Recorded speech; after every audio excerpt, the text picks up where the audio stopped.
விஜய் கூட்டணி வைக்கணுமா? எல்லாருடைய கேள்விக்கான முதல் அச்சாரம். யாரோட கூட்டணி வைக்கிறது அடுத்த கேள்வி. முதல்ல கூட்டணி வைக்கணுமா அப்படின்னு நினைக்கிறீங்கன்னா, அந்த மக்கள் வந்து 2 வட்டா பிளவு கொடுக்கிற பார்க்கணும். இதில பார்க்கணும் நீங்க இந்த பதிலை சொன்னது, கடந்த முறை திமுகவுக்கு வாக்களித்தவர்கள், அதிமுகவுக்கு வாக்களித்தவர்கள், பாஜகவுக்கு வாக்களித்தவர்கள், நாம் தமிழருக்கு வாக்களித்தவர்கள், கடந்த முறை விஜய்க்கு வாக்களிக்காதவர்கள். ஏன்னு சொல்லுங்க? கடந்த முறை விஜய் கட்சியே கிடையாது. நீங்க கரெக்ட்டா கண்டுபிடிச்சீங்க. பில்குல் சஹி ஜவாப். அப்ப விஜய் கூட்டணிக்கு வந்து விஜய் வந்து கூட்டணி வைக்கணுமா அப்படிங்கிற கேள்விக்கு மக்கள் இருக்காங்க.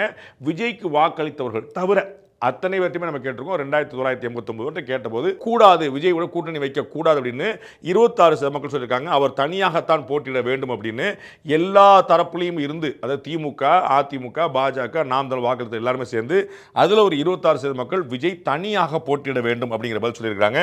ஆமாம் கூட்டணி வைக்கணும், அதான் சார் புத்திசாலித்தனம், நமக்கு வந்து இவ்வளோ தூரம் கருத்து நம்ம வந்து வெள்ளாமை வீடு வந்து சேர வேண்டாமா, அவ்வளோ தூரம் பாடுபட்டிருக்கோம், அப்போ கட்டாயமாக வந்து அவர் வந்து உழைச்சிருக்கிறாரு, உழைக்கிறதுக்கான பலன் கிடைக்கணும், அவருக்கு வந்து ஒரு ஆசைகள் நிறைய இருக்குது அப்படின்னு அவர் கூட்டணி வச்சாதான் சார் அதெல்லாம் சாத்தியம் அப்படின்னு 36% மக்கள், சரியா 10% கூட, அது வந்து 36% மக்கள் அவர் கூட்டணி அமைக்க வேண்டும் என்று கருத்தை தெரிவித்திருக்கிறார்கள்.